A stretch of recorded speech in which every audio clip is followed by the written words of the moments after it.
dou por abertos os trabalhos da 17ª reunião ordinária com a seguinte pauta: exposição e debate sobre o tema violência cibernética contra a mulher, com a participação do excelentíssimo senhor doutor Eduardo Pinheiro Monteiro, especialista em crimes cibernéticos, tecnologia e proteção de dados, autor do livro Como Aumentar a Sua Segurança no Mundo Digital, e assessor especial da Coordenadoria de Inovação e Desenvolvimento Tecnológico da Secretaria de Estado de Governo do Espírito Santo. Nesse momento, antes de abrir aqui para o nosso convidado, eu quero justificar a ausência da deputada Índia Armelau, nossa relatora, que se encontra numa agenda no Palácio do Guanabara, e também dos deputados Luiz Paulo e Tiaju, que, nesse momento, estão participando da abertura de um seminário jurídico que está sendo realizado pela Procuradoria da Alerj. Então, eu quero dar as boas-vindas aqui ao doutor Eduardo Pinheiro Monteiro, dizer que tive a oportunidade de ler o seu trabalho feito, né, especificamente sobre crimes cibernéticos, e falar apenas um pouco do papel que essa CPI realiza. Eu sou uma parlamentar de terceiro mandato, e, no meu primeiro mandato, a minha origem é a Polícia Civil. Eu encerrei a minha carreira como a primeira e única mulher a comandar a Polícia Civil. E, logo que cheguei a esse parlamento, no primeiro mandato, nós desenvolvemos aqui a CPI da violência contra a mulher, no segundo mandato, a CPI do feminicídio, e agora, entendendo que o crime ele sai do mundo real e passa também para o mundo virtual, nós estamos realizando aqui a CPI dos crimes cibernéticos. E já deixando aqui um encaminhamento à Vossa Excelência, ficou muito claro para nós que alguns temas precisam ser tratados se a gente quiser fortalecer o enfrentamento aos crimes cibernéticos, que passa desde a criação de uma rede de proteção focada no atendimento à vítima dos crimes cibernéticos, a qualificação dos servidores da área do mundo jurídico, dos próprios policiais civis, ao receberem, né, essa mulher vítima de um crime, que, naquele primeiro momento, o que ela deseja é a retirada daquele conteúdo das redes sociais, das mídias sociais, né? Nós, inclusive, estamos estabelecendo aqui, pela Escola do Legislativo, já conversamos com a diretora-geral da Escola, a doutora Adriana Mota, a realização de um curso promovido pela Escola do Legislativo para ser dirigido àqueles profissionais que integram a rede de proteção. Então, vai desde o policial civil, também que passe pelos funcionários do Ministério Público, da Defensoria Pública, os psicólogos, assistentes sociais. Então, na sua fala, a gente queria muito ouvir quais são as propostas que o senhor considera indispensáveis para que a gente possa estar preparado para enfrentar esse novo crime. Então, dou a palavra ao senhor e designo aqui o período de 30 minutos, porque teremos que encerrar às 11h30 e, por certo, teremos outras perguntas a fazer após a sua explanação. E muito, muito obrigado por o senhor estar conosco. Sei que tentou estar de forma presencial, não foi possível, mas o mundo virtual também ajuda nesse sentido.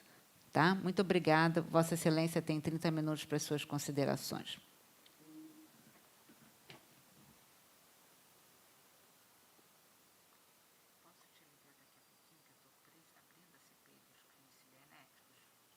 Nada, meu querido. Você não tem como receber. Um beijo grande. Tchau.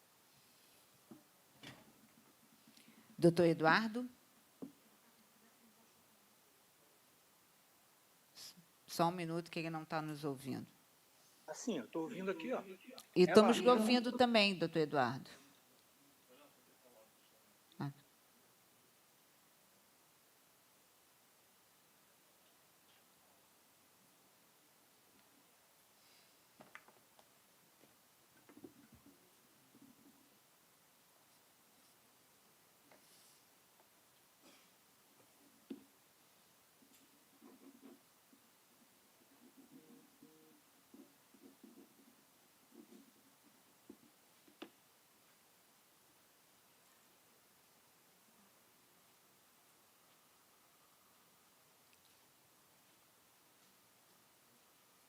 melhor fazer um contato por telefone?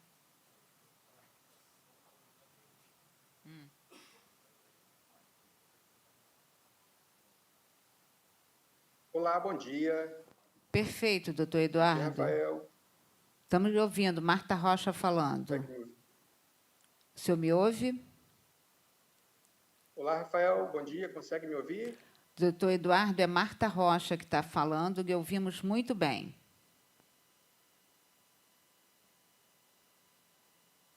Bom dia, prezada deputada. Para mim é uma honra participar dessa sessão, dessa CPI dos crimes cibernéticos contra as mulheres. É a segunda vez que me apresento numa CPI dessa natureza. Também fiz uma explanação no mesmo sentido na CPI dos crimes cibernéticos da Assembleia Legislativa do Estado do Espírito Santo. Eu sou policial civil de carreira, sou especialista em crimes cibernéticos e fui um dos fundadores da Delegacia de Crimes Cibernéticos aqui no Espírito Santo, no ano 2000. Foi a terceira delegacia do Brasil, né? Por eu ter a formação em Direito e também em Gestão de Tecnologia da Informação, acabou que me incumbiram dessa missão, né? Junto com outros 4 policiais, fundamos a delegacia aqui do Espírito Santo, no ano 2000. Mais precisamente em fevereiro do ano 2000. Desde então, começamos a investigar os crimes cibernéticos aqui no Estado. Queria só confirmação se continuam me ouvindo. Lhe ouvimos muitíssimo bem. Deixa eu registrar, não sei se eu teve a oportunidade, a alegria de lhe receber. Soube que tentou estar de forma presencial, não foi possível, mas a sua contribuição, e eu tive a oportunidade de ler o texto produzido pelo senhor num curso de especialização, pós-graduação, mestrado, e foi muito útil no entendimento desse mundo cibernético. Perfeito. Então, devido à minha experiência profissional, né, na Delegacia de Crimes Cibernéticos, eu fui percebendo de forma empírica como as mulheres eram vítimas de crimes cibernéticos quando existia alguma forma de violência. O estudo se conteve mais em 3 formas de violência: a violência patrimonial, a violência moral e a violência sexual. Então, numa breve explanação, eu vou estar passando aqui o resultado desse estudo e as conclusões. Eu não estou conseguindo ativar a minha apresentação, então eu queria pedir aí a colaboração do amigo Rafael, se ele pode compartilhar a apresentação aqui na plataforma online. Pode ser, Rafael? Está colocando já. Ok. Essa apresentação compõe o resultado do trabalho de mestrado, né? Como eu percebi que as mulheres eram as maiores vítimas dos crimes cibernéticos com alguma forma de violência, vocês vão ver nos resultados que isso representa 86%. Todo crime cibernético com alguma forma de violência, em 86% dos casos, as vítimas são mulheres, né? Nós já temos aí há bastante tempo, desde 2006, a Lei Maria da Penha, né, uma lei, né, excelente, foi um grande avanço no enfrentamento à violência doméstica contra as mulheres, porém, essa lei ainda carece de dispositivos também para amparar mulheres que sofrem violência cibernética, porque, muitas vezes, por exemplo, uma mulher que sofre uma violência patrimonial, é vítima de um scammer, não fica só o impacto financeiro, né, na vida dessa mulher, fica também aí, muitas vezes, o impacto na saúde, reflexo na saúde dessa mulher. Em diversos casos, a gente vê situações em que as mulheres, depois que elas descobrem que se tornaram vítimas de um golpe, de um golpista, que muitas vezes, ou na maioria das vezes, estão fora do país, elas pensam até mesmo em tirar a própria vida. E não existe nenhum... A mulher vai para a delegacia, faz o boletim de ocorrência, faz o registro, inicia uma investigação que não tem muita possibilidade de sucesso, de lograr sucesso, devido à transnacionalidade desses crimes, desses golpes. Existe a máfia nigeriana, que é muito conhecida, né? E outras facções que estão em outros países, Então, é muito difícil lograr isso para essas investigações. E essas mulheres vítimas saem da delegacia sem nenhum tipo de amparo, nenhum tipo de proteção, nenhum tipo de acompanhamento por parte do poder público, como já existem vários instrumentos, vários mecanismos na Lei Maria da Penha para as mulheres que são vítimas de violência doméstica, né? Experiências e ações muito positivas. E nós não temos ainda o que eu digo aqui no Espírito Santo, a Lei Maria da Penha virtual, né? Que a gente deveria pensar nisso aí também, na proposição dessa aí. A Lei Maria da Penha virtual, porque essas mulheres saem da delegacia sem nenhum tipo de amparo e muitas vezes pensando em tirar a própria vida. Então, está aí o início da minha apresentação. Se o Já Rafael está conseguir colocando, maximizar, já ótimo. já está. Então, só a violência contra as mulheres no mundo digital, podendo passar, Rafael, próximo, por favor. Então, nós temos aí a Lei Maria da Penha, né, uma lei de 2006, um grande avanço, né, na violência contra as mulheres no Brasil inteiro, e a gente sabe que a Lei Maria da Penha ela ampliou o conceito de violência, né? Pode passar o próximo? Agora nós temos 5 formas de violência, né? Violência patrimonial, violência sexual, violência moral, violência sexual e a violência psicológica. Então, isso foi um grande avanço. Pode passar, Rafael, próximo. Essa violência foi ampliada e esse conceito de violência, e desde 93 existe lá na declaração, né, da ONU um intuito de acabar, de eliminar a violência contra a mulher. Pode passar, isso é mais mesmo para contextualizar. Eu trouxe para vocês aqui um levantamento só para a gente ver como pequenos gestos, né, do dia a dia muitas vezes não são encarados como forma de violência contra a mulher. E, de fato, são, mas o conceito geral ainda não admite isso como mulheres, como violência. Por exemplo, olha só, os homens, apenas 4% dos homens admitem espontaneamente praticar violência contra a parceira.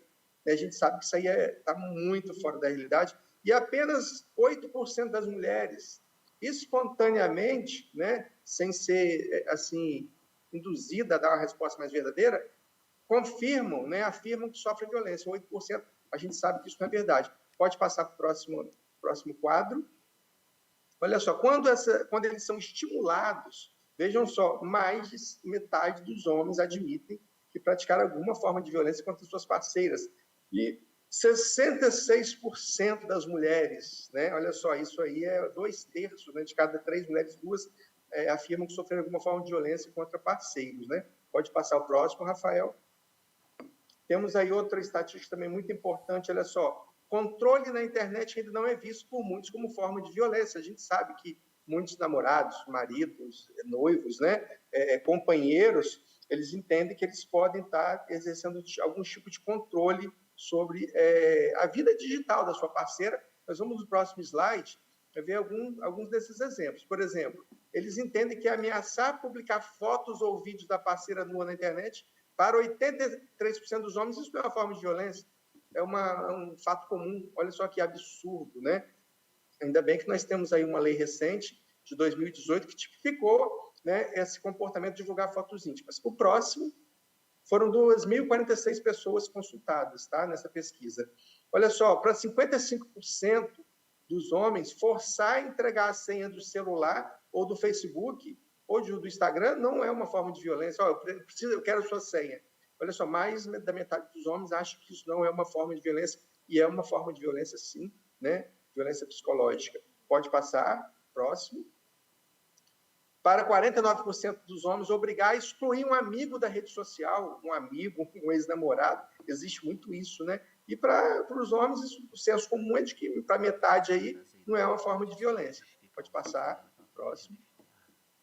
Proibir conversas online com amigos para 49% também dos homens pesquisados, isso não é uma forma de violência, ele se sente no direito de fazer isso, provavelmente se achando um dono, né, dono da mulher, da companheira. Pode passar o próximo. Invadir e-mails ou rede social sem autorização, né? Invadir o e-mail da parceira, da esposa, para 45% dos homens, isso não é um crime, e é um crime, sim, tipificado pela Lei Carolina Dickmann desde 2012, invadir dispositivos, né? Só é permitido você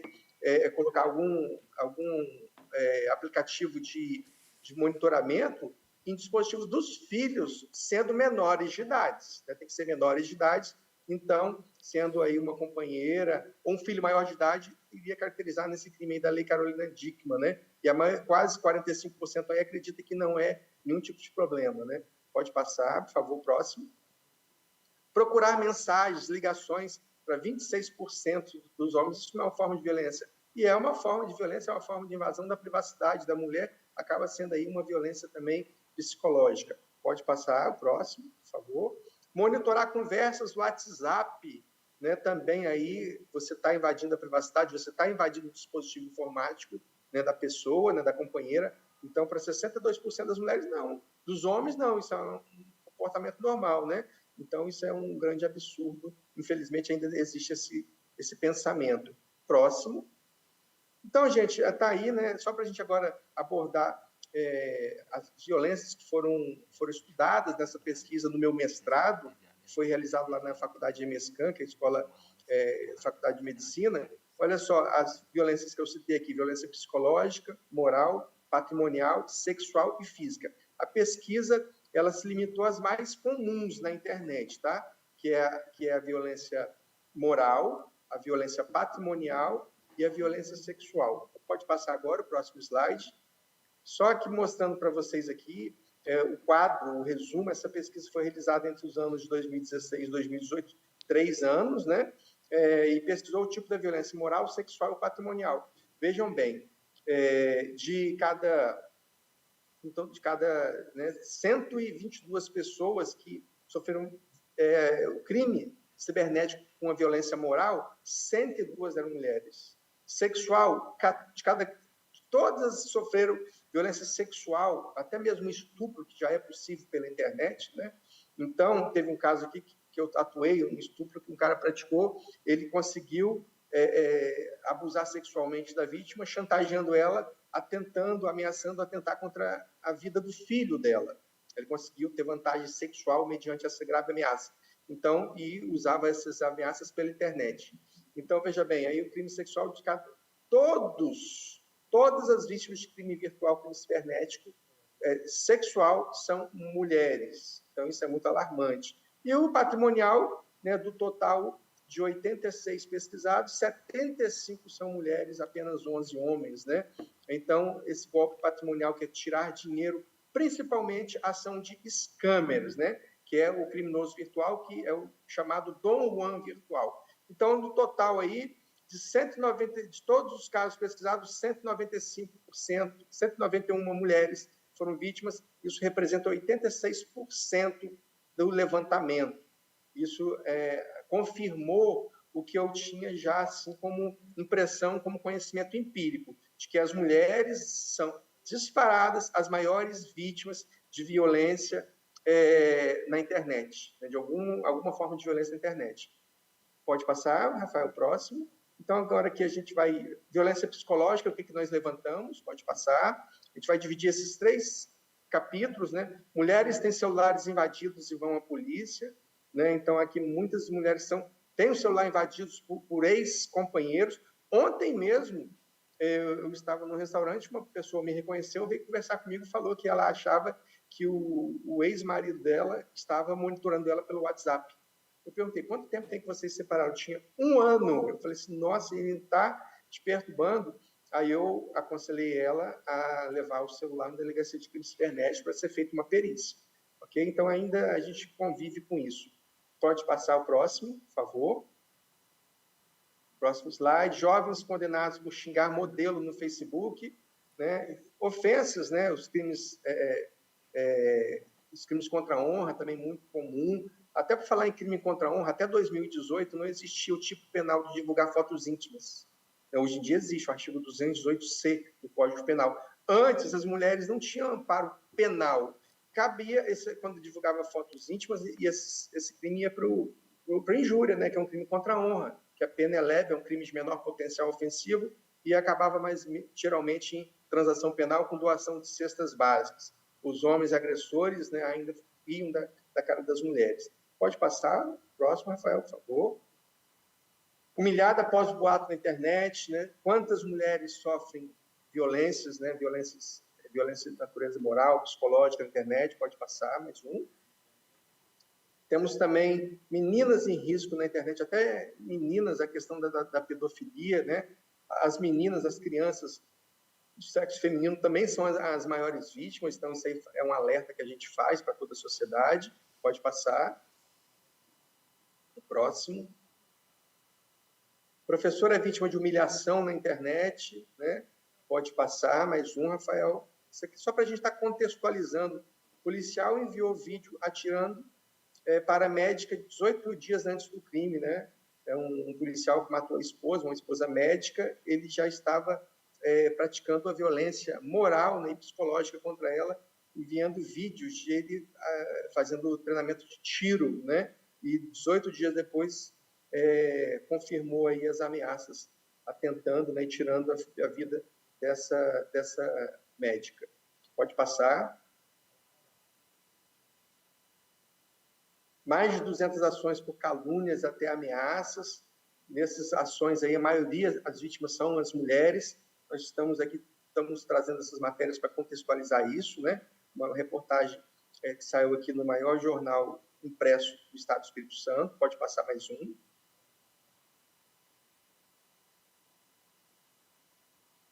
Aqui um caso, né, das pessoas que são conhecidas, né? Pessoas anônimas, pessoas também celebridades, pessoas conhecidas no Brasil inteiro, são vítimas, né, de alguma forma de violência na internet. Aqui o caso de uma jornalista que sofreu também ofensas racistas, né?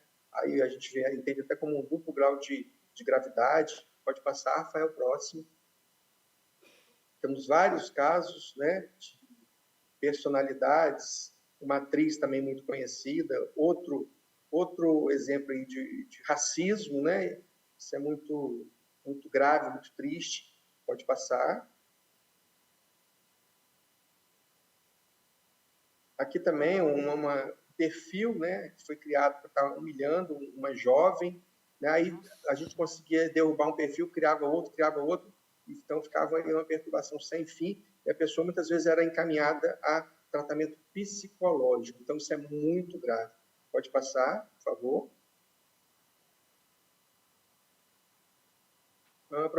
Essa professora chegou a aposentar, né, de tantas ofensas, humilhações que ela sofreu aí na internet. Uma professora já de certa idade. Pode passar. Vamos estar... Mulher xingada pela internet ganha R$5.000, tá? Isso não é muito comum, tá? Isso, infelizmente, ainda não é uma realidade. Isso aí são raros os casos que chega a ter, né, uma indenização, uma compensação, né? E, na maioria das vezes, o que acontece, existem muitas lacunas ainda na nossa legislação, existem muitas lacunas tecnológicas que dificultam a investigação de crimes cibernéticos, né? Por exemplo, se uma pessoa utilizar um Wi-Fi público, de uma praça pública, tem restaurantes, todos vocês sabem, os nobres deputados sabem, todos os presentes aí também nessa casa sabem que restaurantes, pizzarias, vários comércios disponibilizam internet sem nenhum tipo de identificação, sem nenhum tipo de autenticação. A investigação vai chegar nesse comércio, depois não vai prosperar, não vai avançar e não vai conseguir atingir os objetivos, que é identificar o autor do crime cibernético contra a mulher. Pode passar o próximo. Agora, violência moral, né? Vimos a violência psicológica, violência moral contra as mulheres. Pode passar, Rafael. Pornografia de vingança, um crime que não para de crescer, né? Às vezes o noivo, o ex-marido, né, o ex-companheiro inconformado com a separação, a gente vê no caso de violência doméstica, agressão física, às vezes feminicídios, né, isso aí todo dia na imprensa do Brasil inteiro, né? Aqui no Espírito Santo, acredito que no Brasil inteiro, né, temos o mesmo cenário. Então, isso aí, na internet, o cara consegue tirar fotos íntimas da esposa, da companheira, muitas vezes durante o relacionamento, algumas vezes sem o conhecimento, sem, né, o consentimento, né, da mulher, da companheira, e depois ele utiliza aquilo para se vingar, né? Depois, quando termina o relacionamento. Isso é muito triste. Próximo, Rafael.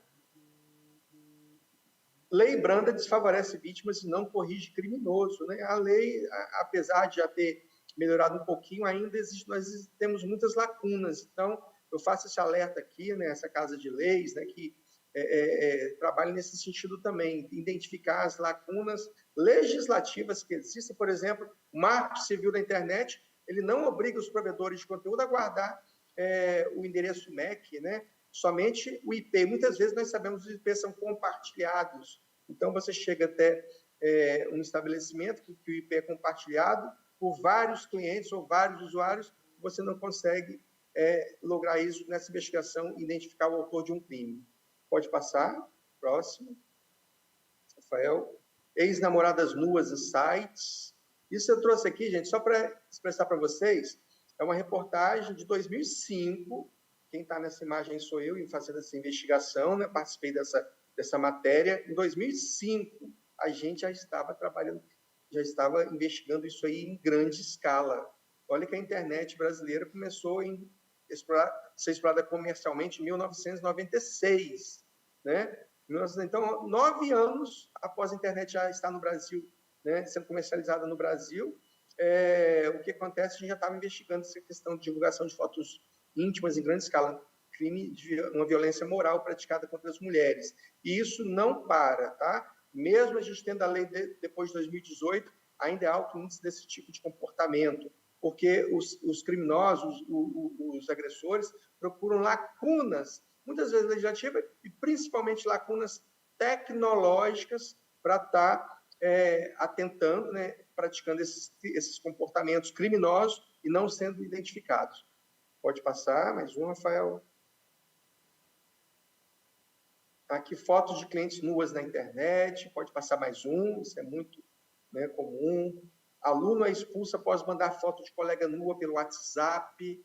Né? Isso, infelizmente, também está presente entre os adolescentes. Imagina uma menina adolescente. Eu já atendi adolescentes que depois pensavam em suicídio, né? Depois desse tipo de comportamento, confia no namoradinho, ou então, às vezes, ela é induzida a produzir uma foto, ou é instalado um dispositivo em seu celular, um aplicativo espião no seu celular sem seu conhecimento. Eu sempre faço esse alerta quando eu tenho a oportunidade de conversar com adolescentes, com mulheres, para tomar cuidado com os celulares, né, no banheiro, no quarto. Nunca deixar a câmera, né, apontada para um ambiente de um quarto, para um ambiente de um banheiro, que é um ambiente de privacidade, porque a gente nunca sabe se ali no seu dispositivo não tem ali um aplicativo que está controlando a sua câmera, né? A câmera do seu celular, para estar capturando essas imagens. Isso é muito comum também, tá? Então, faço esse alerta. Que vocês sejam multiplicadores nesse sentido, tá? Vossas excelências, em estar aí sendo multiplicadores para alertar as pessoas para não deixar celulares nessa posição em pé, tá? Em ambientes de privacidade, como banheiros e também quartos onde troca de roupa. Pode passar, Rafael, próximo, por favor. Tirou a roupa diante da webcam, pode passar. Também, muitos casos, né, meninas ficam nuas em troca de elogios na internet, né? As meninas são induzidas aí a tirar a roupa e depois acaba se transformando num drama na vida delas. Pode passar mais um, Rafael.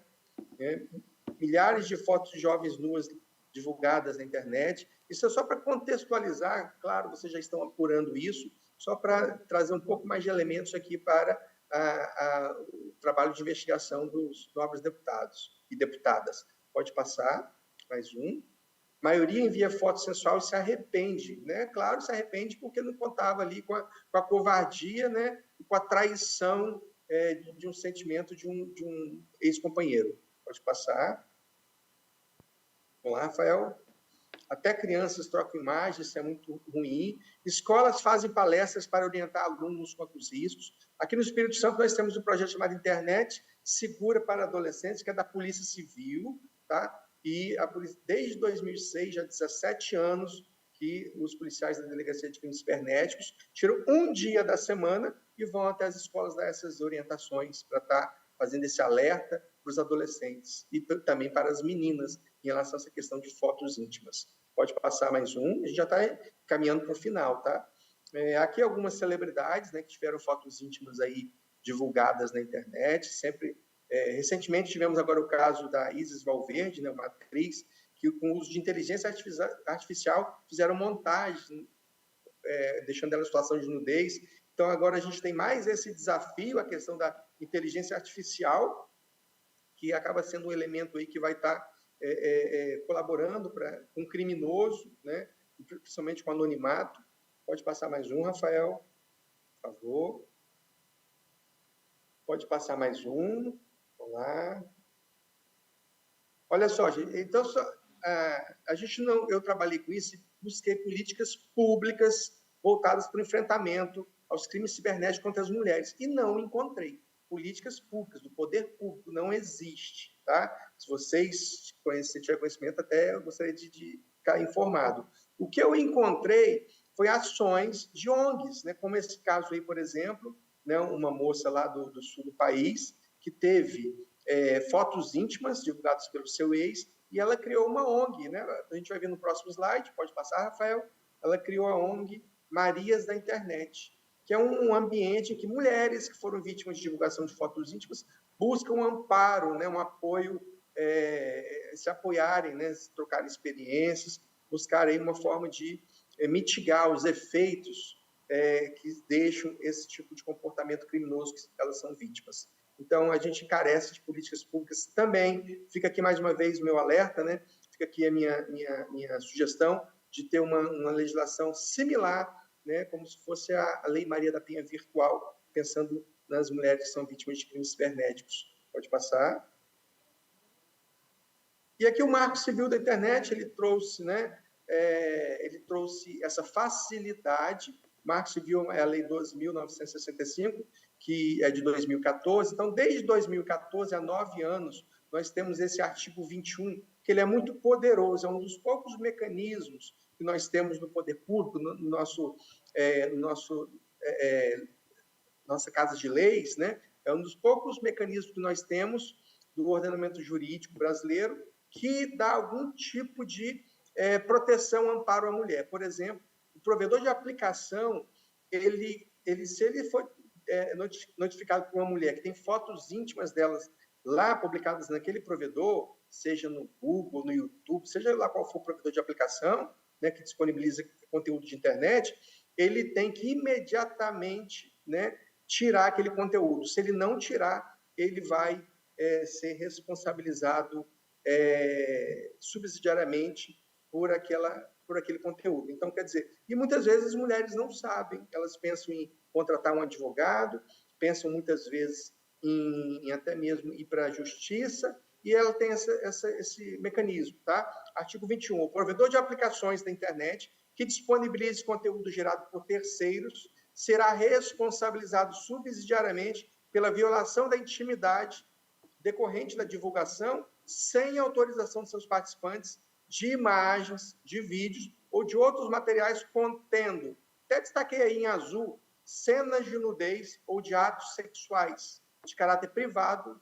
Quando? Então, quando esse provedor será responsabilizado subsidiariamente? Quando, após recebimento de notificação pelo participante, ou seja, quem está ali naquela imagem, naquele vídeo, ou seu representante legal, pode ser um pai de uma menor, ou pode ser um advogado, né? Deixar de promover de forma diligente, no âmbito dos limites técnicos do seu serviço, a indisponibilização desse conteúdo. Então, isso aí foi um grande avanço em relação à divulgação de fotos íntimas, tá? Esse dispositivo do Marco Civil da Internet. Pode passar, Rafael? Pode passar. Mais um. Pornografia de vingança passa a ser crime, né? No Brasil, com pena de até 5 anos de prisão, né? A lei de 2018. E se tiver relação de intimidade, relação amorosa, se tiver tido, pode pegar 8 anos de prisão, tá? Pode passar mais um. Aqui está o artigo 218C, né? O tipo penal aí, reclusão de 1 a 5 anos, quem divulga fotos, né? Por isso, a gente vê muito em grupos de WhatsApp, as pessoas divulgando fotos de mulheres nuas, né? Grupos de futebol de WhatsApp, né? Os homens sabem disso. A gente sempre faz esse alerta. Olha só, você não tem autorização, você está praticando o crime do artigo 218C do Código Penal. E se a pessoa tiver tido um relacionamento amoroso, né?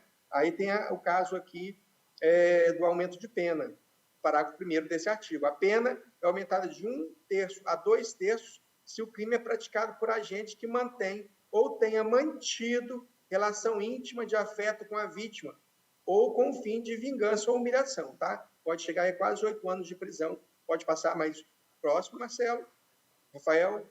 Aqui, e o crime de divulgação de fotos, de produção de fotos íntimas sem autorização da pessoa. Artigo também novo, 216b do Código Penal, aí detenção de 6 meses a 1 ano, uma pena aí até branda, né? Uma pena branda.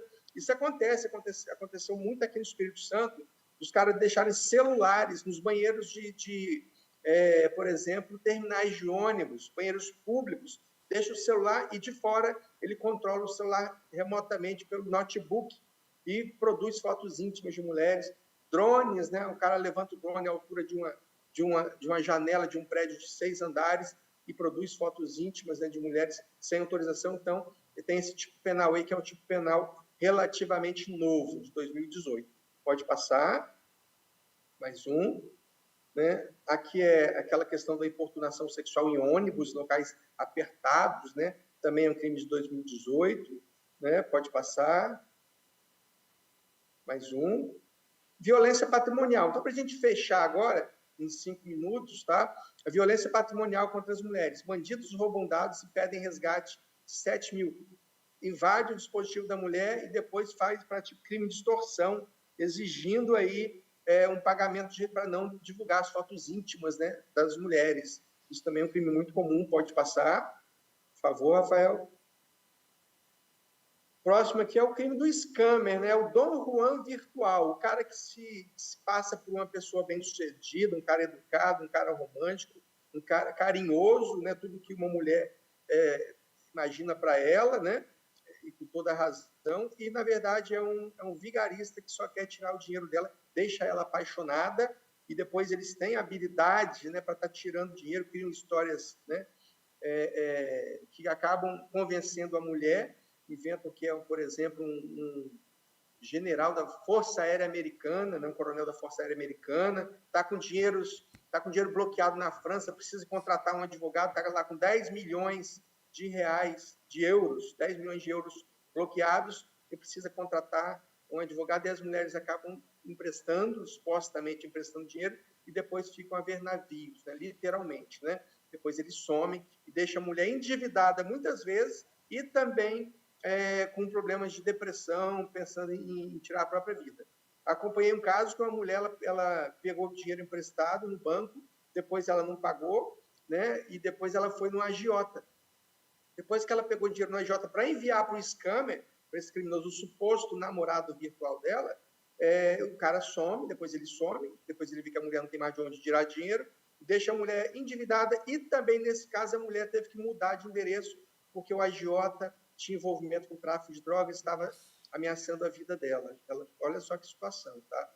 Mulheres são caçadas na internet. Isso aí foi uma reportagem que saiu no jornal de maior circulação aqui do Espírito Santo, retratando o resultado dessa pesquisa, desse levantamento, tá? Foi realizado. Pode passar, por favor. Aqui o caso polícia, falso general dá golpes em mulheres. Essa é a doutora Cláudia Dematé, uma delegada que passou, né, pela Delegacia de Crimes Cibernéticos, investigou muitos desses casos de scammers. Pode passar mais um. Aqui, mas só para ilustrar mais ou menos como eles, né, se mostram, né, os caras gentis, educados, saudáveis, né, bem-sucedidos, e muitas vezes enganam as mulheres, e com isso eles conseguem estar obtendo vantagem financeira dessas mulheres. Pode passar mais um. Violência física, pode passar, mais um. As violências, os caras conhecem as mulheres pela internet, pode passar mais um. Pelos diversos aplicativos Tinder, Facebook, Instagram, e depois atentam contra a integridade sexual, né, e integridade física dessas mulheres. Garota conhece rapaz pelo Facebook e é torturada, né? Foi abusada sexualmente, depois torturada. Pode passar mais um, Rafael. Me ajuda aí. Internet facilita sequestros. Tivemos vários casos. Conhece a internet, depois sequestra a vítima. Na maioria das vezes, mulheres. Pode passar mais um. Ex confessa a morte de jovem após fotos sensuais vazarem na web. Um caso muito triste que aconteceu aqui em Vila Velha. na região metropolitana do Espírito Santo, tá? Da Grande Vitória. Pode passar mais um, Rafael. Violência sexual também.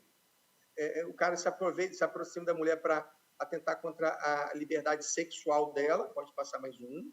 A gente vai ver alguns casos. Cadeia por usar a rede social para exigir sexo. Aqui nós logramos êxito nessa investigação e o suspeito, né, o acusado, ele foi condenado a 18 anos de prisão após atentar contra a liberdade sexual de uma mulher. Ele chantageava a mulher, alegando que iria atentar contra o filho dela, matar o filho dela, de 12 anos, adolescente, se ela não enviasse vídeos íntimos para ele. Aí ele começou a enviar os vídeos íntimos, né? Ela começou a enviar vídeos íntimos, depois ela queria com outra pessoa, né? Olha só que engraçado. Aí o cara falou assim, ela falou, mas não tem ninguém, procura alguém, um ex-namorado. Ela procurou o ex-namorado aceitou fazer os vídeos, gravar e mandar para esse personagem digital. Só que, quando ela chegou na delegacia, eu percebi que tinha alguma coisa errada. Como é que um ex-namorado aceita, né, se propõe a esse tipo de situação, né, sabendo que uma mulher está sendo chantageada? Aí eu perguntei para ela se o ex-namorado enviava ainda e-mails para ela, você recentemente até enviou. E eu, ao confrontar os endereços IPs, verifiquei que o personagem virtual que exigia, né, que estava exigindo esses vídeos, extorquindo ela a princípio, né, era o namorado, tinha o mesmo endereço IP do namorado. Logo, a investigação aí concluiu que o namorado que era, na verdade, quem estava chantageando e praticando estupro contra a ex, né, até a ponto de chamar uma terceira pessoa, um outro homem, para ir para um estabelecimento comercial, né, de sexo e praticar sexo, 2 homens contra essa vítima. E esse cara foi condenado a 18 anos de prisão, né? Fica aí um excelente exemplo para o Brasil inteiro, né? E também para qualquer homem que pense em ter esse tipo de comportamento. Pode passar, próximo. Decisão inédita. Juiz do Piauí decreta a primeira prisão por estupro virtual no Brasil. Isso é muito positivo, né? Estupro à distância. Quantas crianças eu atendi, o cara, à distância, consegue estuprar uma criança, primeiro eles conseguem fotos íntimas, e depois que conseguem foto íntima dessa criança ou dessa adolescente, eles exigem que elas produzam vídeos, né, se masturbando ou qualquer outro tipo de situação, né? Então, essas crianças fazem, mediante essas graves ameaças de divulgação de fotos delas, íntimas, que elas foram induzidas a fornecer, e depois eles conseguem se beneficiar aí com esse artifício. Então, o que acontece é um estupro à distância, tá? Desde 2009, quando se juntou o crime de estupro com o atentado violento ao pudor, que é qualquer ato diverso de conjunção carnal, é possível a questão do estupro à distância. Pode passar mais um. Vamos lá, Rafael. Está cansando aí, né, Rafael, me ajudar, né? Pode passar mais um, Rafael. Vamos lá, finalizar. Então, basta de violência, né, gente? A gente trouxe aqui para vocês vários exemplos, tá?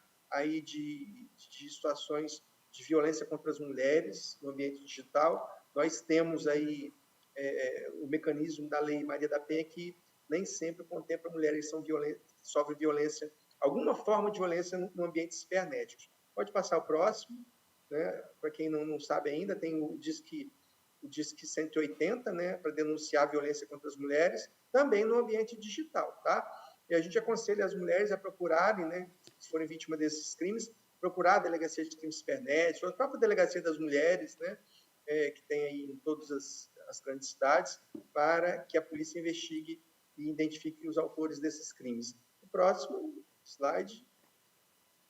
Então, a gente finalizar aqui, né, a neve e a tempestade matam as flores, mas nada podem com as sementes, né? Então, que essa CPI, né, seja uma sementezinha no estado do Rio de Janeiro, que se multiplique por todo o Brasil, tá? Eu vou compartilhar isso aqui também com alguns amigos nobres deputados aqui do Estado do Espírito Santo, dessa iniciativa da Assembleia Legislativa do Estado do Rio de Janeiro, que é muito nobre, é muito importante. Pode passar o próximo. Aqui, só para a minha apresentação, né? Eu sou especialista em crimes cibernéticos, mestre em políticas públicas, né? Foi esse mestrado que eu fiz essa pesquisa aí da violência contra as mulheres no ambiente cibernético. E pode passar o próximo. Sou autor do livro Como Aumentar Sua Segurança no Mundo Digital, tá? pode passar. Aí, sou autor desse livro, não sei se vocês conseguem ver. Tá? Vou encaminhar aqui 2, tá? Depois vou pegar o endereço com o Rafael, vou encaminhar um para nobre deputada, né, presidente dessa CPI, Marta Rocha, sou fã, né, conheço o trabalho dela há muito tempo, sou da Polícia Civil, então a gente acompanha, fez história no Brasil, a primeira mulher a ser chefe, né, de uma Polícia Civil do Estado do Brasil, de uma Polícia Civil do Brasil, fez história, e que isso sirva aí de exemplo, de inspiração para outras mulheres, né, tanto no âmbito geral das profissões, quanto também esse trabalho que ela desenvolve, que a senhora está desenvolvendo aí, à frente dessa CPI. Então, fica aqui o meu abraço, né? Fica aqui o meu carinho para a nobre, né, deputada, os deputados, outras deputadas presentes, e também eu fico aqui agora, me coloco à disposição dos senhores, das senhoras, para responder alguma pergunta, se houver necessidade. Doutor Eduardo, em primeiro lugar, agradecer, acho que o senhor não teve oportunidade de ouvir antes, mas, inclusive, agradecer o seu empenho. Eu sei que o senhor tentou estar de forma presencial, mas poder ouvir, ainda que de forma remota, foi muito importante.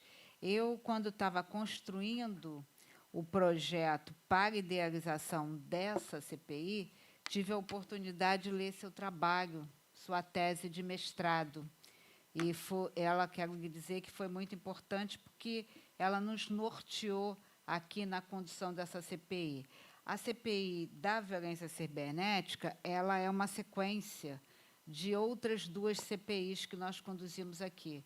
Eu sou uma parlamentar no 3º mandato. No primeiro mandato, nós tivemos a CPI da violência contra a mulher, no segundo, do crime feminicídio, e entendendo que a atuação criminosa ela sai do mundo real e passa para o mundo virtual, pensar nesses crimes cibernéticos foi muito interessante. E eu queria abordar alguns aspectos apresentados pelo senhor nessa sua importante exposição, e tão ampla e tão densa, né? Primeiro, identificar que, de alguma maneira, há uma evolução da lei penal no que se refere à questão dos crimes cibernéticos. O senhor mesmo teve aí a oportunidade de exibir todas as alterações, desde a lei Carolina Dickmann até esse caso muito concreto e muito real e frequente, que é a questão da pornografia de vingança.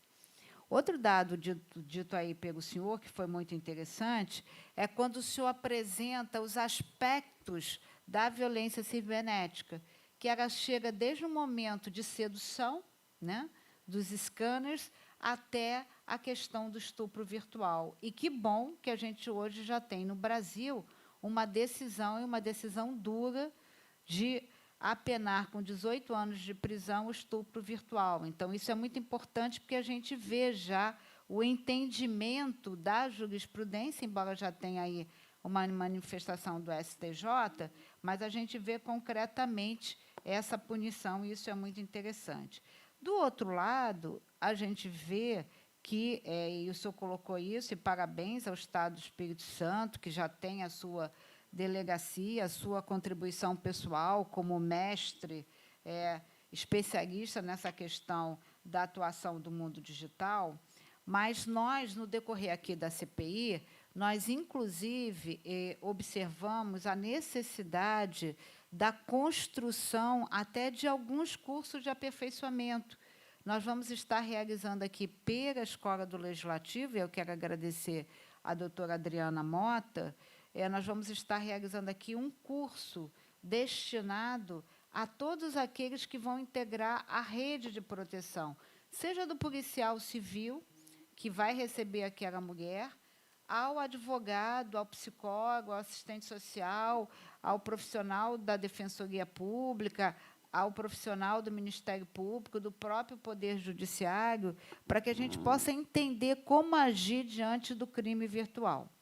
E, do outro lado, eu quero uma coisa que o senhor chamou a atenção e eu achei muito interessante, é quando o senhor aí coloca, né, a responsabilidade do provedor de, diante da notícia, né, de que há vazamento de fotos ou de diálogos, né, e o senhor coloca isso muito bem, o senhor coloca, né, que, num primeiro momento, há uma relação de confiança e há um comprometimento afetivo. E o fato de não haver a perpetuação da relação, isso não quer dizer que lá atrás a gente esqueça a relação de confiança.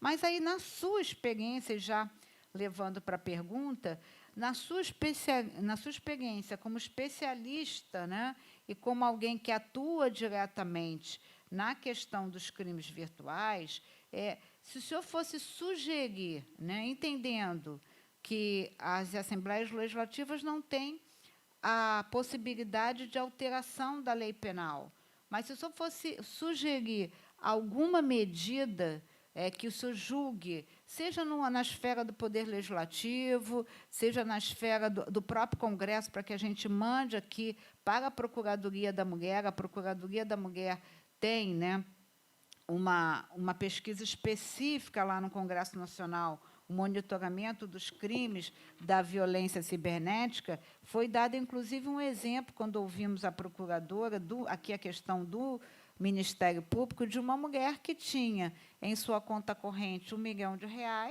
e que, depois de ser seduzida por um scanner, ficou com menos de R$ 20 mil em sua conta. Então, assim, olhando para esse universo que o senhor conhece tão bem, qual seria a sua sugestão para que a gente aperfeiçoasse não só o aspecto da prevenção, mas também o aspecto da repressão aos crimes cibernéticos? Então, boa colocação. Eu entendo que é preciso estender a rede de apoio que já existe, né, no âmbito da Lei Maria da Penha. Não sei se seria o caso desse mecanismo estar inserido na Lei Maria da Penha, não sei dizer se cabe, mas em outra legislação, estender essa rede de apoio também para as mulheres que são vítimas de violência no mundo cibernéticos, né? A Vossa Excelência citou o exemplo aí da vítima que perdeu quase R$ 1 milhão.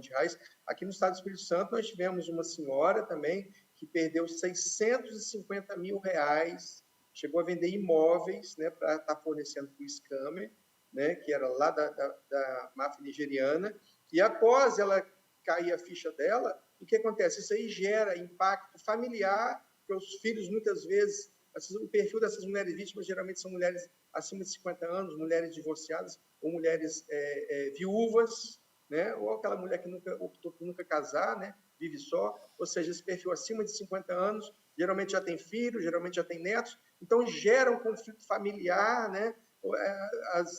Essas mulheres acham que os filhos não querem a felicidade da mãe, querem que ela vive só em função dos netos, então existe esse conflito familiar e a questão também da sequela psicológica, né, da questão de tirar a própria vida. Então, essas mulheres saem da delegacia sem nenhum tipo de amparo, né, vão para casa e ficam entregues, né, à própria sorte. Então, eu acho que seria importante avançar no âmbito legislativo nessa questão de ampliar, né, a rede de amparo que já existe hoje, com psicólogos, assistentes sociais, né, que existe para esse amparo das mulheres que são vítimas de violência domésticas, também ampliar para as mulheres que são vítimas de crimes cibernéticos, né?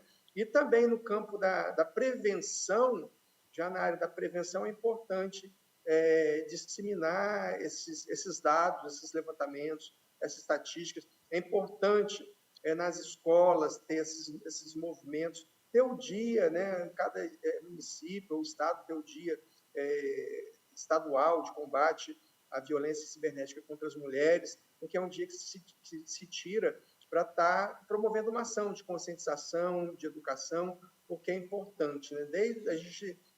Eu sempre falo que é melhor a gente tratar os pequenos, né? As crianças, os adolescentes, e já conscientizar eles dessas práticas de violência, que são criminosas, que são covardes, né?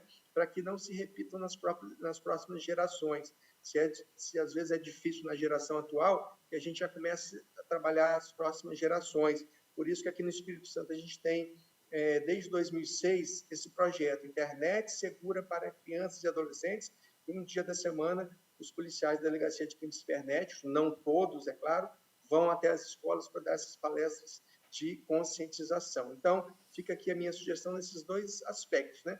Melhorar a legislação, né? Buscar o que pode ser melhorado.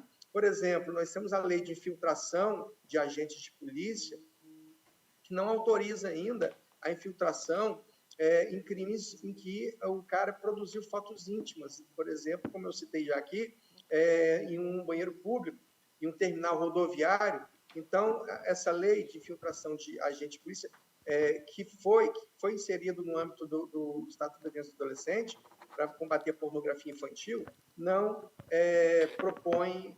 não dispõe sobre esse mecanismo também para o crime do artigo 216b, né? 216b, que discorre sobre produção de fotos íntimas.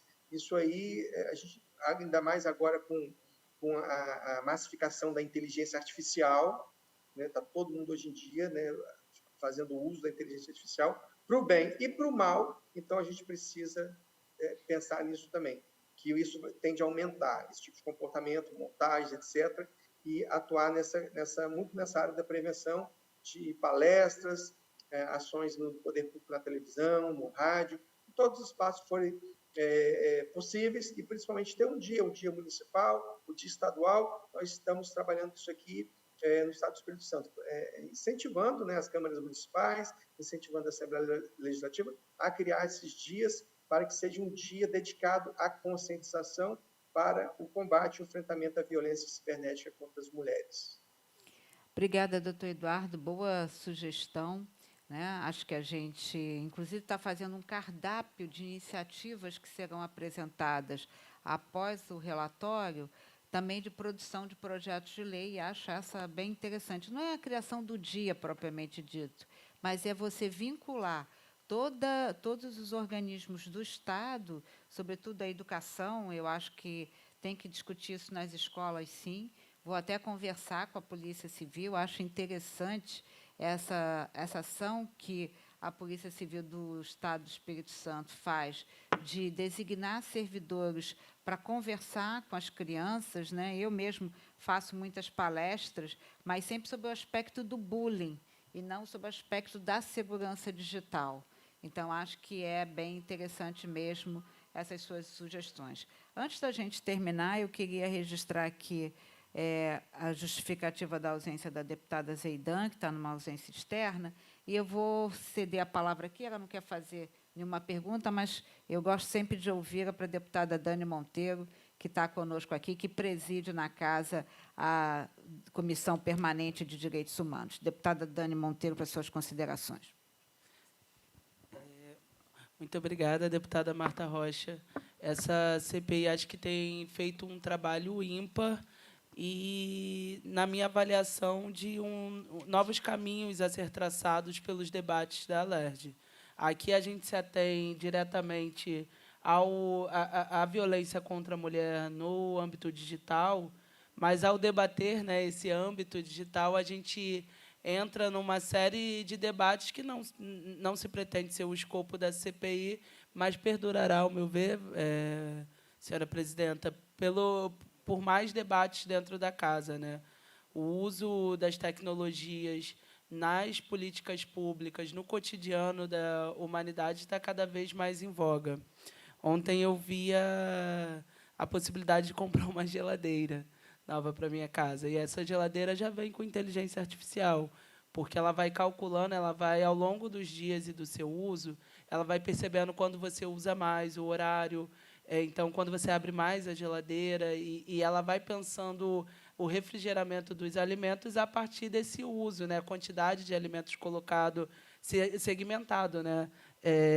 Gaveta de legumes é diferente das prateleiras, que é diferente da porta, e para cada uma contagem energética diferente, o que, no final, dá a possibilidade de redução do uso de energia. Isso é inteligência artificial. É uma tecnologia como o cérebro humano que está sendo desenvolvida. É como se você ensinasse para as crianças jovens sobre alimentos, sobre a conservação deles, sobre os nutrientes, sobre o que compõe.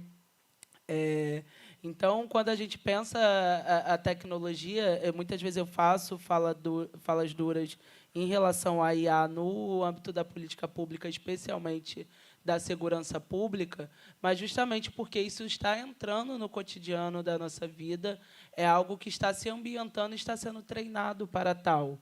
Então, não consegui pegar, perdão ao nosso convidado, Eduardo, eu não consegui pegar boa parte de sua intervenção, mas a nossa CPI vem justamente ouvindo os convidados e tentando perceber como o uso das tecnologias, a limitação delas e até mesmo a ausência de compras por parte do Estado dessas tecnologias. Ouvimos aqui membros do Ministério Público, da Polícia Civil, que colocam, né, o quanto é difícil lidar com crimes cibernéticos sem o aparato necessário. Então, ao longo do tempo, a gente está entendendo como qualifica na política pública, mas também se formando, senhora presidenta. Eu acho que isso que é o mais encantador dessa CPI, se formando sobre a perspectiva do uso das tecnologias no cotidiano como um todo.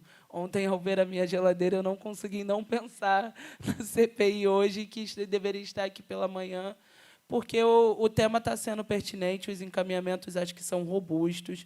A gente conversou muito sobre o uso das tecnologias para as nossas meninas e mulheres, inclusive separando essas especificidades, entendendo a vulnerabilidade, muitas vezes, que atinge as nossas mulheres do ponto de vista econômico, do ponto de vista psíquico, mas que ele é ainda mais vulnerabilizante para as nossas meninas pelo momento, né, de formação ainda na vida. Então, a gente está pensando em encaminhamentos robustos para acumular na educação, na estrutura do nosso sistema de educação, pensando como dar aporte econômico para a estruturação de quem lida com cybercrimes, e pensando estruturalmente a política digital como um todo. Eu estou particularmente muito feliz, peço desculpas pelo atraso hoje, mas acredito que Vossa Excelência, falo sempre, repetirei sempre, tem feito um trabalho primoroso à frente da CPI.